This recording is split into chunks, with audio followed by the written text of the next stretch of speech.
Hey everybody, we're back. We're in chapter 10 now of this AP Computer Science A Prep book. Following along. This one is the shortest chapter in the whole book. It is literally a single page. Don't know why they stuck it here, but it is. This is about two-dimensional arrays. Okay, so far we've been working with arrays that are only one dimension. What does that mean? Okay, so int x3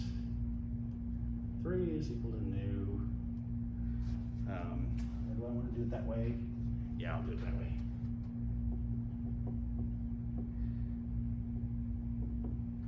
Oops. No, I screwed that up. This is backwards. There. Okay, so you've seen this before. It's creating a new array of 3 integers.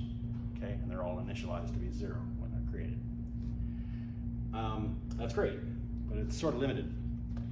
The cool thing about arrays is you can have multiple dimensions of them. So we're going to be talking about two-dimensional array. It kind of looks like this.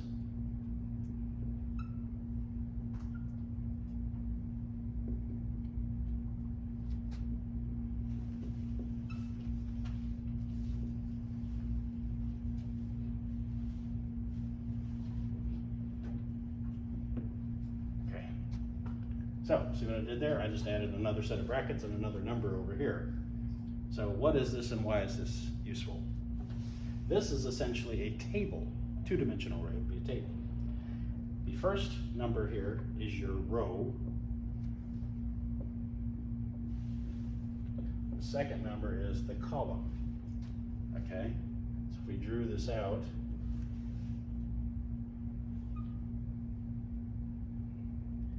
would look like this, a table having 3 rows and 2 columns. If you are really quick, you'll put this together. Yes, you can have more than 2 dimensions in the array. You can keep going, but that's not on your test, so we're not going to talk about that. Okay, so if you wanted to say, let's say this was your y here, this is y. If you said y 1, 2 is equal to 7. What does that mean? Well, let's go. This is column 0. This is a row. This is column. So row 1 is this one. Actually, this would blow up. There is no 2. Okay, let's just say 0. Say this 0, 1, 2 would be here. That would blow up. So if I change it to a 0, that would be right here.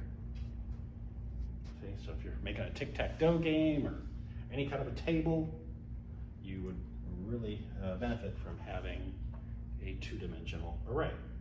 And just like any array, these sizes are fixed. You can't change them. Again, it's not in your book, but guess what? You can have an array list of array lists. So you can have the same concept in a structure that is resizable if that's what you need. But the book is only talking about two-dimensional arrays, so that's what we're talking about here. That's essentially it. That's what you do with these things. Let me make sure I didn't miss anything. Don't think so. Is that clear? I'll talk about one other thing. You'll see this a lot in the code. That's why I'll bring it up. How do you access stuff? You'll see nested for loops a lot. So you'll say something like for I is equal to 0, I is less than y. How would you do that?